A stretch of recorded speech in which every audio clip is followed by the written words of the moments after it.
একটা গ্রামে সোনাম নামে একটা মেয়ে হাসপাতালের বাইরে ছোলা বেচত। গরম গরম ছোলা নাও, গরম ছোলা ভাজা এনেছি বাবু, গরম ছোলা ভাজা, এতে দিয়েছি দারুণ মশলা, মিটবে খিদের জ্বালা, গরম গরম ছোলা নাও গো, নাও নাও ছোলা নাও গো। সোনামের ছোলা খুব বিক্রি হতো। হাসপাতালে রোগীরা ঠিক হয়ে বাইরে আসার পর সোনামের ছোলা একবার অবশ্যই খেত। হাসপাতালের বাইরে পিঙ্কি নামের একটি মেয়ে পাঁপড় বিক্রি করতেও আসতো। পিঙ্কির পাঁপড় কম বিক্রি হতো, এই জন্য ও সোনামকে খুব হিংসে করত। গরম গরম ছোলা, সব বাসি ছোলাগুলো, কে জানে কতদিনের বাসি ছোলা উঠিয়ে নিয়ে আসে ওই সোনাম শয়তানটা। আমার ছোলা তোর ওই দুর্গন্ধ পচা পাঁপড়ের থেকে তো অবশ্যই ভালো। সত্যি করে বল, কতদিন স্নান করিসনি? সোনাম সন্ধ্যেবেলা বাড়িতে এসে নিজের বুড়ি অসুস্থ মায়ের সেবা করত আর মাকে পুরো দিনের গল্প বলতো। মা, আজ একজন ধনী গ্রাহক এসে আমায় 100 টাকা টিপস দিল। সেটা আবার কি? যখন কেউ খুশি হয়ে এক্সট্রা টাকা দেয় তখন তাকে টিপস বলে। সোনাম, তুই নিজের বিয়ের জন্য কোনো ছেলে খুঁজে নে, আমি তো কোথাও যেতেও পারি না। তুমি পুরোপুরি সুস্থ তো হয়ে যাও, তারপর আমি বিয়ে করব। সোনামের মায়ের স্বাস্থ্য দিন দিন খারাপ হতে লাগলো। একদিন সোনামকে ওর মাকে হাসপাতালে নিয়ে যেতে হলো। পিঙ্কি এটা দেখে খুব খুশি হলো। সোনামের মা এখন হাসপাতালে, ও এখন ছোলা বেচতে পারবে না, ততদিনে আমি ছোলার ব্যবসা জমিয়ে নেব, এত বড় সুযোগ আর পাওয়া যাবে না। পিঙ্কি পাঁপড় বেচা ছেড়ে দিল আর ছোলা বেচা শুরু করলো। কিন্তু পিঙ্কির ছোলার স্বাদ কারোর পছন্দ হলো না, আর পাঁপড়ের মতো ওর ছোলাও খুব কম বিক্রি হলো। অন্যদিকে সোনামের মায়ের শরীর ঠিক হয়ে গেল। সোনাম আবার ছোলা বেচা শুরু করলো। সোনামের ফেরত আসতেই ওর চারপাশে গ্রাহকের ভিড় জমে গেল। আমি ছোলা বেচলাম তো কারোর ভালো লাগলো না, আর ওই শয়তানটা ছোলা দেখো সবাই কেমন চেটেপুটে খাচ্ছে, ওকে আর গ্রাহকদের মজা দেখাতে হবে। পিঙ্কি চুপি চুপি সোনামের উপর নজর রাখতে শুরু করলো। একদিন নিজের ছোলার ঝুড়ি রেখে সোনাম যখন টয়লেটে গেল, তখন পিঙ্কি ওর ছোলায় চুলকানির ওষুধ মিশিয়ে দিল। সেদিন সন্ধ্যাবেলা যেই ছোলা খেলো সেই চুলকানিতে বিরক্ত হয়ে গেল। এই মেয়েটার ছোলা খেয়ে চুলকানি হচ্ছে, তাড়াও একে এখান থেকে। লোকজন সোনামকে হাসপাতালের বাইরে থেকে তাড়িয়ে দিল। পিঙ্কি এসব দেখে খুব খুশি হলো। কেমন মজা এবার। সোনাম বীরপুর যাওয়ার রাস্তার উপর বসে কাঁদতে লাগলো। এবার আমি আমার মার চিকিৎসা কি করে করাবো? সোনামের কাছে একজন বুড়ি খাবার চাইতে এলো। ও মেয়ে, তোর ছুরি থেকে কিছু ছোলা আমায় দে বাবা, খুব খিদে পেয়েছে। তিতা, এই ছোলাটা কেউ না, এটাতে কেউ কিছু মিশিয়ে দিয়েছে। আমার কাছে 100 টাকা আছে, তুমি চাইলে এটা নিয়ে যাও, কোথা থেকে খাবার কিনে খেও। সোনাম বুড়ি মহিলাকে নিজের 100 টাকা দিয়ে দিল। বুড়ি মহিলা ছোলার উপর নিজের হাত দেখায়, কিছু বিরতি দেখা যায়, তারপর বুড়ি মহিলা চলে গেলেন। সোনাম ওই চুলকানির ছোলা নিয়ে বাড়িতে ফিরল। ও এসে সব কথা মাকে বলল। দেখি 1 চামচ ছোলা আমায় দিয়ে দেখি, জানতে পারবো এতে চুলকানি হচ্ছে কিনা। মা 1 চামচ ছোলা খেল, আর ছোলা খেতেই সোনামের মা একদম সুস্থ হয়ে গেল। সোনাম, আমার শরীর খুব ভালো লাগছে রে, আর আমার কোথাও চুলকানিও হচ্ছে না। মনে হয় তোর কোথাও ভুল হয়েছে, তুই এই ছোলাগুলোই কাল আবার বেচতে যাস।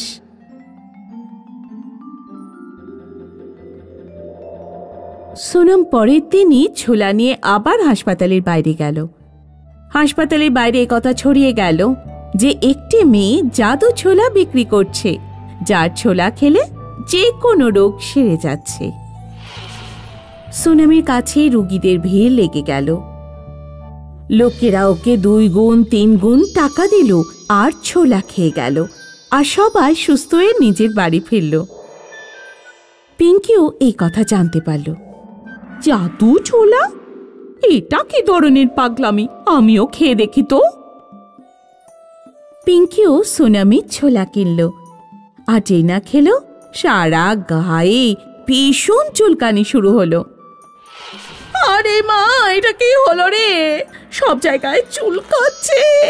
ও মরে গেলাম রে, মরে গেলাম। ও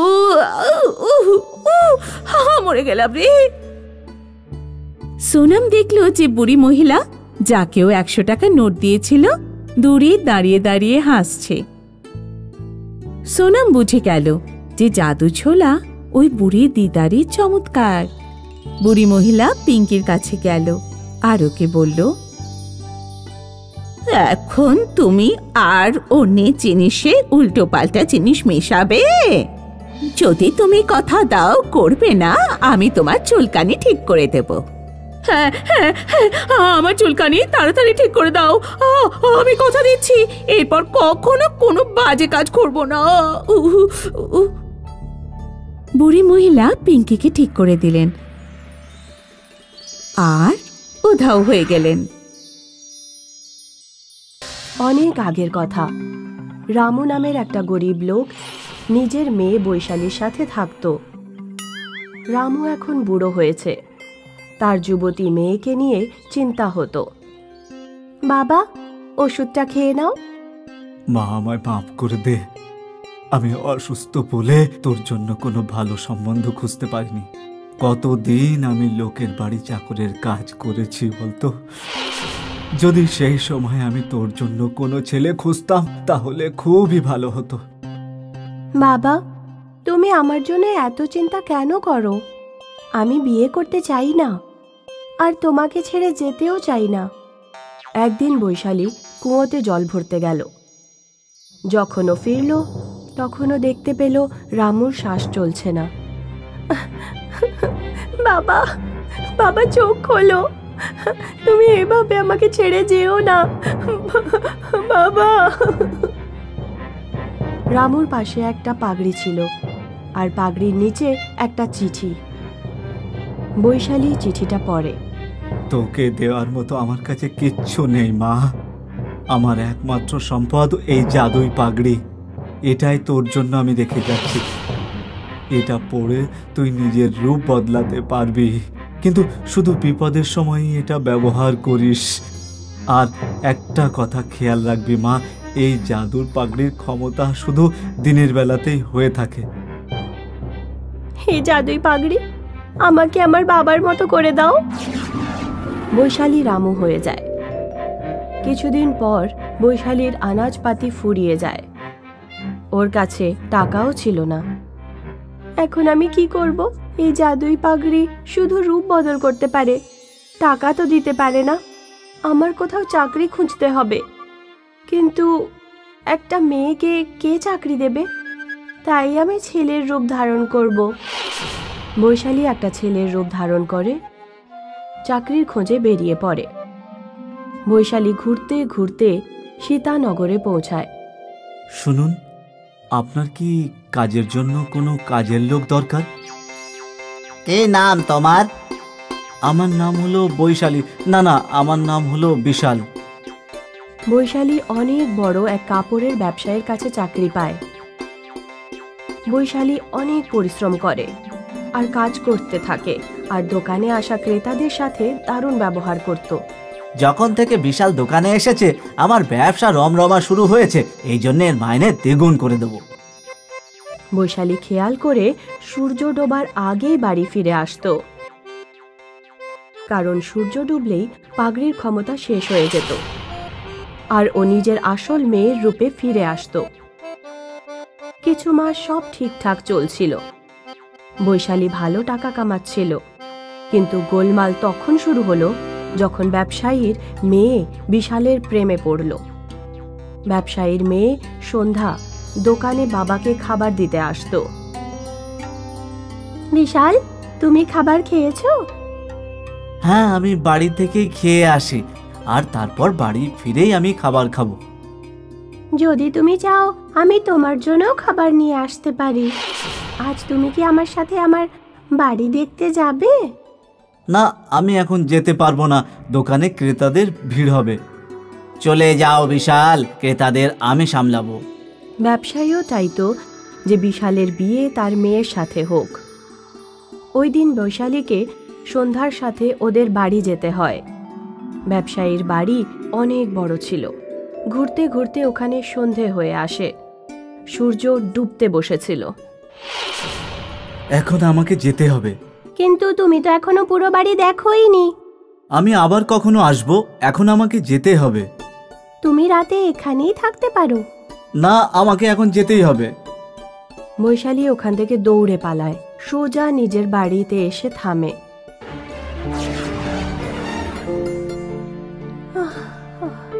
হে ভগবান, আজ খুব জোর বেঁচে গেছি। বৈশালী বুঝতে পারছিল না ও কি করবে। ও নিজে একটা মেয়ে ছিল, তাই ব্যবসায়ী মেয়েকে বিয়ে করা সম্ভব ছিলই না। আর যদিও ব্যবসায়ীকে সত্যি কথা বলে, তাহলে ওর চাকরিই চলে যাবে। চাকরি তো আমি ছাড়তে পারবো না। আর যদি ব্যবসায়ীর বিয়ের কথা বলে, তাহলে কোনো না কোনো অজুহাত দিয়ে দেব। ব্যবসায়ী যখনই বৈশালীকে মানে বিশালকে বিয়ের কথা বলতো, বৈশালী কোনো না কোনো ভাবে কথা এড়িয়ে যেত। একদিন ব্যবসায়ী তার মেয়েকে বলল, এই বিশাল নিজের সম্পর্কে কিচ্ছু বলে না কেন, আর কোনো কথা স্পষ্ট করে না বা কেন? আজ সন্ধেবেলা তুমি ওর পেছনে যাবে আর খোঁজ করবে ও কোথায় থাকে। ওই দিন বিকেলে সন্ধ্যা বিশালের পিছু নেয় আর ওখানে রূপ বদলাতে দেখে নেয়। সন্ধ্যার মন ভেঙে যায়। ও সমস্ত কথা বাবাকে এসে বলে। এটা কি করে হয়? পরের দিন যখন বৈশালী বিশালের রূপে দোকানে আসে, তখন ব্যবসায়ী ওকে বলে, তুমি কে, মেয়ে না ছেলে? সত্যি কথা বলো, না হলে ধোকা দেওয়ার অপরাধে তোমাকে জেলে পাঠাবো। বৈশালী পাগড়ি খুলে নিজের আসল রূপে চলে আসে আর কাঁদতে থাকে। আমি মেয়ে, মেয়েদের কেউ চাকরি দেয় না, আর সেই জন্যই আমাকে পয়সা রোজগারের জন্য ছেলের রূপ ধারণ করতে হলো। আমার বাবা আমাকে এই জাদুই পাগড়ি দিয়েছিল। প্লিজ আমাকে কাঁচ থেকে বার করবেন না, আমার আর কেউ নেই। এতদিন ধরে তুমি আমাকে ধোকা দিয়ে আসছিলে। ঠিক আছে, কোনো ব্যাপার নেই। ঠিক আছে, তোমার যদি কেউ না থাকে, তাহলে এটা বুঝে নিচ্ছি যে আজ থেকে আমার একটা নয় দুটো মেয়ে। কিন্তু আজ থেকে আর এই জাদুর পাগড়িটা তুমি ব্যবহার করো না।